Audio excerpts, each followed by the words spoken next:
Thank you. We call this meeting to order to discuss our public safety tax. I'm going to turn it over to Heather. Thank you for coming tonight. I'll just jump right into what we are doing tonight. So if you saw the advertisement, it's for advertisement of ordinance number 2023-007. This is the format that is required by the state of Indiana Department of Local Government Finance. You'll see that your local income tax for public safety is at 0.35%. The proposed rate is at 0.38. The economic development is at 0.35. It will remain at 0.35. Correctional, rehabilitation facilities will go from 0.2 to 0.3. Just so that everyone knows, correctional facility lit, this is a tax that is capped at 22 years. In recent legislation, this tax is allowed to increase from 0.2 to 0.3. This increase will allow the correctional facility lit, along with the city's interlocal agreement contribution, to fully fund both semi-annual bond payments for the jail. Correctional facility lit can also cover some operating costs during that 22 years of existence. All correctional facility lit revenue is received by Jefferson County and will not be distributed to other entities. Public safety lit. Public safety is distributed to other entities, which is the City of Madison, Brooksburg, DuPont, and Town of Hanover. Jefferson County and the City of Madison have entered an interlocal agreement which states the City of Madison will pay 50% of their public safety tax back to the county to repay jail debt. Revenue from this tax can fund nearly anything for public safety. 2024 is the first year in which we are budgeting for operational expenses for the Jefferson County Jail. Jefferson County Council wanted to explore giving funds to volunteer fire departments, which then brought up how you can distribute money to volunteer fire departments. Counties can give public safety tax revenue to volunteer fire departments in two different ways. Option A, which has always been an option, where fire departments can make requests by July 1 of every year. The funding is evaluated by the council yearly and can be divided different ways and where they see best fit. Option B, which is the new option, the council can pledge a percentage of public safety tax to the fire departments. The fire departments would receive their tax revenue based on real property assessment of their service area, excluding the value of land. At the time that we were discussing this, after finding out that A was an option, a majority of council members expressed that they would be interested in option A, where the distribution could be distributed more evenly amongst Jefferson County's volunteer fire departments. The importance. Some might ask why we need to give money to the volunteer fire departments. If volunteer fire departments close due to fundraising no longer supporting their budgets, citizens could expect up to 40% higher homeowners insurance premiums, longer response times, and the possibility of a tax burden of funding paid fire departments. What can the Jefferson County citizen expect? Based on a $50,000 salary, our current income tax is $450 a year, which equals about $17.31 per biweekly check. The new rate will be $515 a year, which is an increase of $65, and your biweekly amount would go up by $2.50. This increase, if passed tonight, will be effective January 2024. Does anyone have any questions?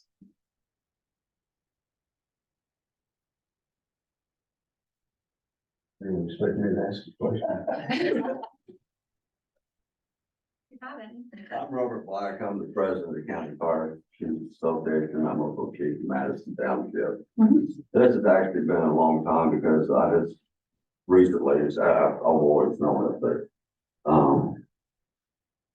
since last year, the fire gear that we actually wear, the coat and pants, was $2,000 and has now jumped up. We just had to order 2 new sets that were damaged in a fire, $3,500. Out west, it's already risen to $9,000 for a coat and pants. So it's slowly working its way. And the reason I bring up turnout gear specifically, well, we're 2 major incidents within the last week, a green bin fire and a house fire. So I'm gonna take that deputy to have my good set cleaned. I had to get back to my 2008 model fire gear that is pretty well shot from being in service since 2008. So we have no replacement gear to do that. Things like that would be, besides equipment, of course. Everything's gone skyrocketing. Not only gloves, used to get $50 a pair, now shot up to over $100 a pair. Hoods, anything like that. So with that all in mind, this would be a good option for the county and still get the excellent service they get from all the volunteer fire departments, from all county companies, 8 county companies. And I mean, it drains on people. DuPont has fish fries once a month. We do bingo every Friday and have for years. The drain of trying to get firefighters trained and go, oh, by the way, we're going to train. We got bingo Friday night. And so, it gets pretty draining on everybody. And me and my personal self, I give up a week of vacation every year of my personal time to go on fire call. Rotary does allow me to leave to do that. Other factors, it's personal time. And so that could be hard on people's pocketbook doing it that way. So, I mean, these guys are dedicated, all of them are, and they're trying to do what they can, but they, like I said, technically under an FPA, each firefighter is supposed to have 2 sets of gear, so when one gets into the fire, it has to get put in a special washing machine to extract the carbons out of it and all that, so it doesn't cause cancer, and it can be switched to another set of gear right now.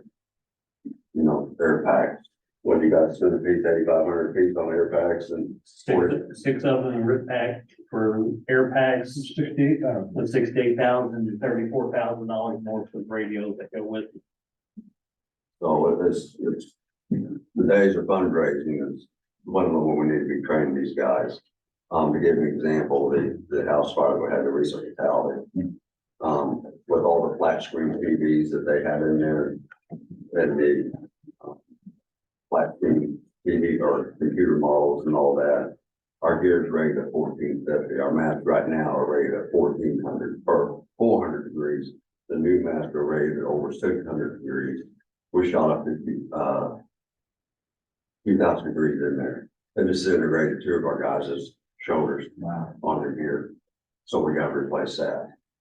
So it's getting where the type of fundraiser we're doing is not cutting. This is not cutting it. And I know I talked to a few of you a few years ago what it actually cost, and of course we found out in the meeting that it actually raised $2,000 up to $132,000. When you got to make the budget, and you can't afford to go get that extra set for them guys. Who would really help. So this would be a tremendous help if we get this done. So we explained it. Option A is to be part of the list.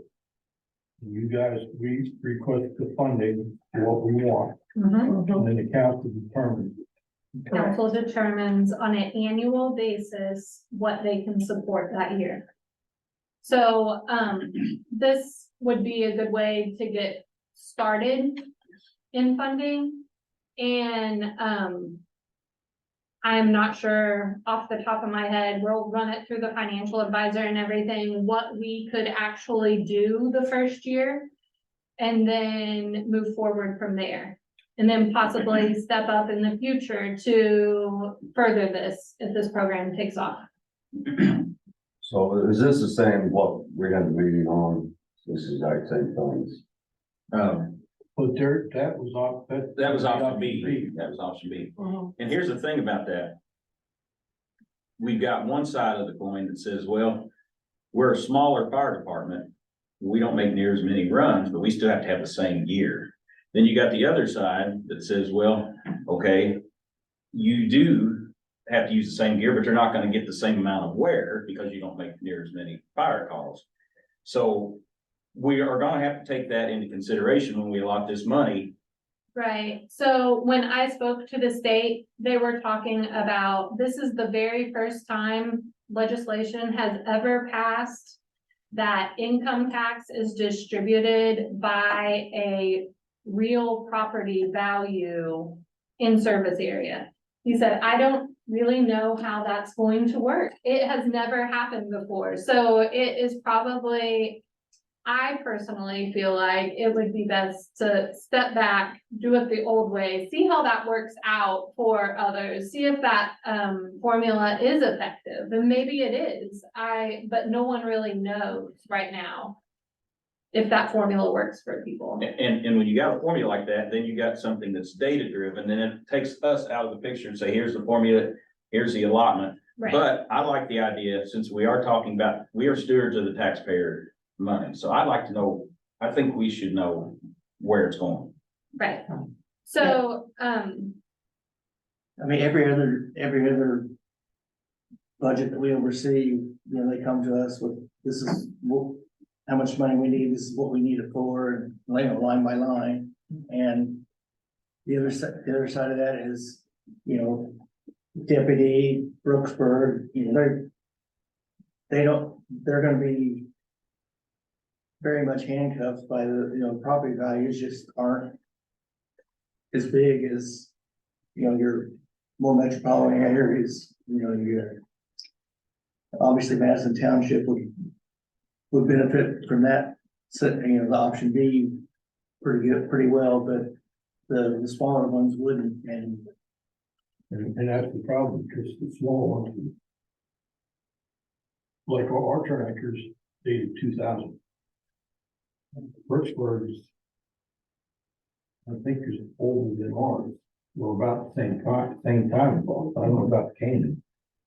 And, we operate on a shoestring budget, mainly basic what we get from the trustee, because we don't do, bingo.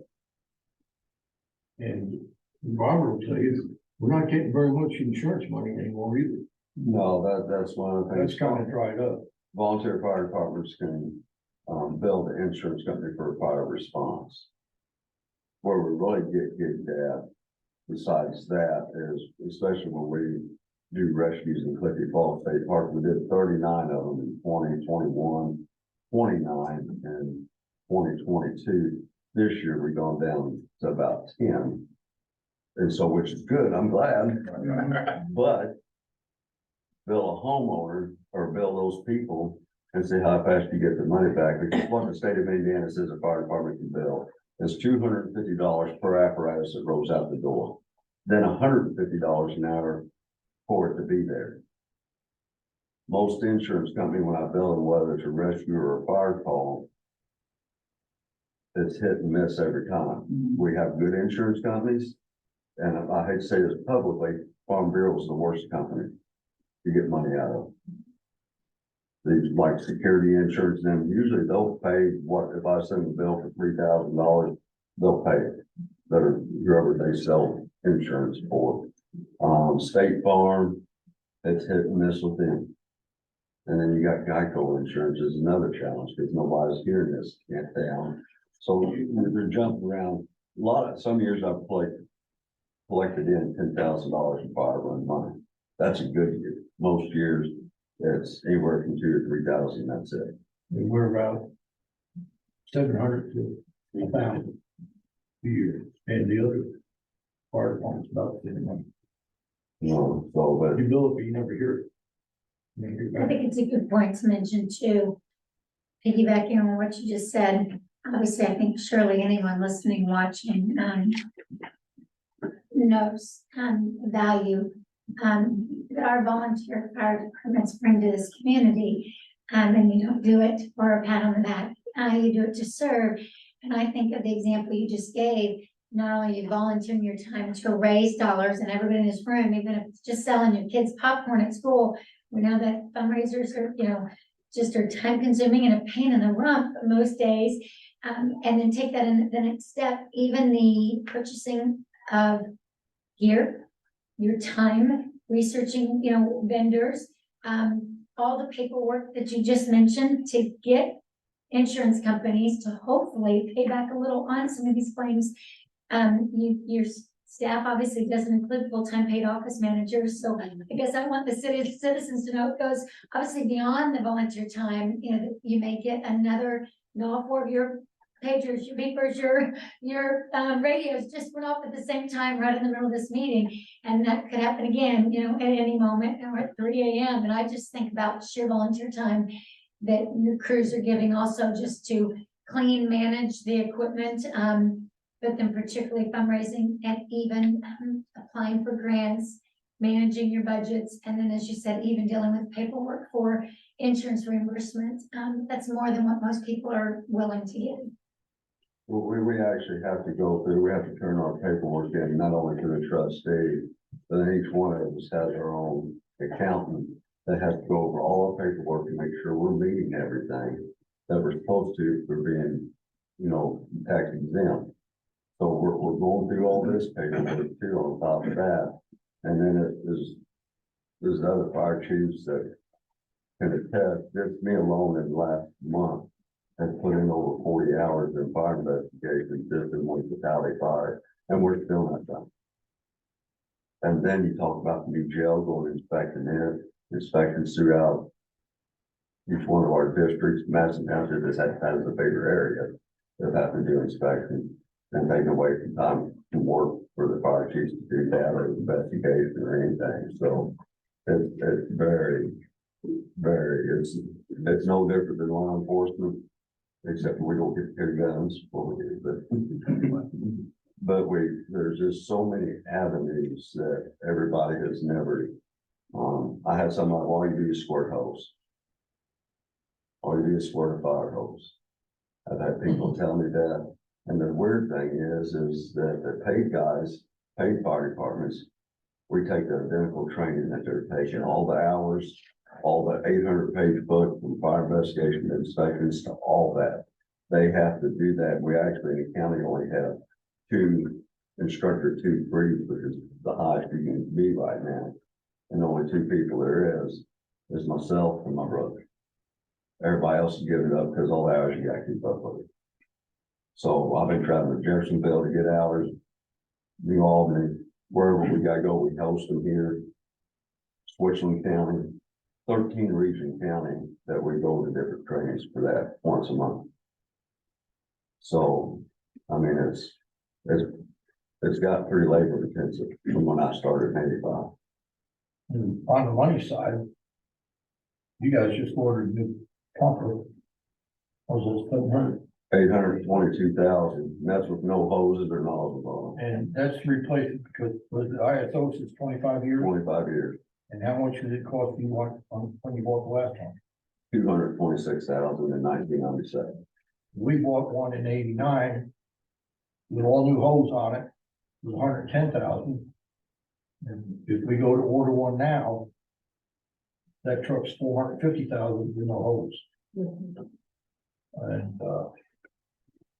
And you don't get support from the people in the community on your fundraisers like we used to do, Right. which makes it even harder. I met with the firemen on Friday and they were ordering hoses, $60,000. Mhm.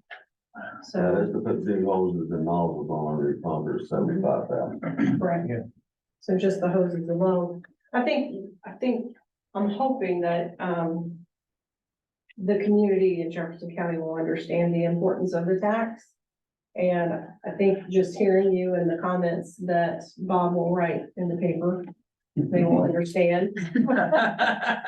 In bold letters. But, going forward, in the years to come, when you come before the council, hopefully when we administer those funds between all the different fire departments, that we will hear your needs of each individual fire department and be able to allocate those funds appropriately, based upon the need and try to administer, and allocate those funds. You guys Yeah. feel like this is a satisfactory start? But we gotta start somewhere. And we gotta see where it goes. Me, I mean, we got. Well, interesting that you're the four that gave up your time to be here tonight. Obviously, we don't know if there's full of people here and waiting out the door to complain that, you know, they heard word that we might raise taxes. That obviously is usually what gets people in a myth, and they're your income tax as well, just like ours. So I just find that interesting that, you know, the four that are here know that this is necessary and can make a difference. We actually started out a few years ago having a lady come in from Indianapolis, for the fire departments of talking fire territories. And it would set up their own tax base, blah, blah, you know, everything that goes with that. And one of the things that upset people the most is when you're saying, especially farmers, taxing farm ground. And then of course, this is minus farm ground, basically what it's saying. So that's a big plus that it says minus farm ground.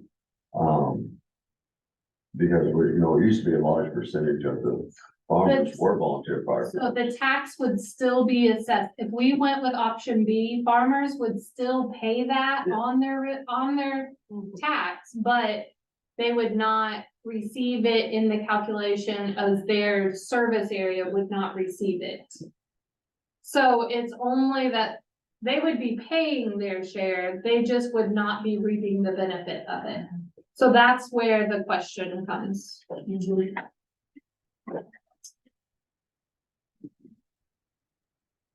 Are there any other questions or comments? If there aren't any, I'll read the ordinance and then you guys can make a motion. Ordinance number 2023-007, an ordinance of the County Council of Jefferson County, Indiana, modifying local income tax rates. Be it ordained by the County Council of Jefferson County, Indiana, that a need now exists to modify the local income tax rates imposed within the county in the following way. Public safety, formerly 0.35 to 0.38, economic development, 0.35, remaining 0.35, correctional and rehabilitation facilities, 0.2, 0.3. Be it further ordained that the public hearing was held on the proposed local income tax modifications on October 30th, 2023. Proper notice of public hearing was provided pursuant of Indiana Code 5-3-1. Duly adopted by the following vote of the members of the said Jefferson County Council on this 30th day of October, 2023.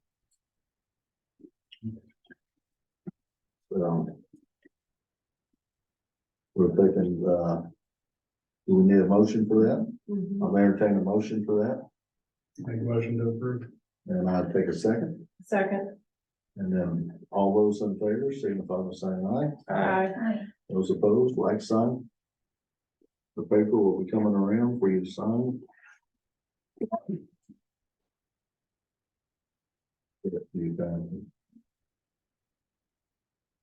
And then no other business can be discussed tonight, so if you guys want to adjourn, then.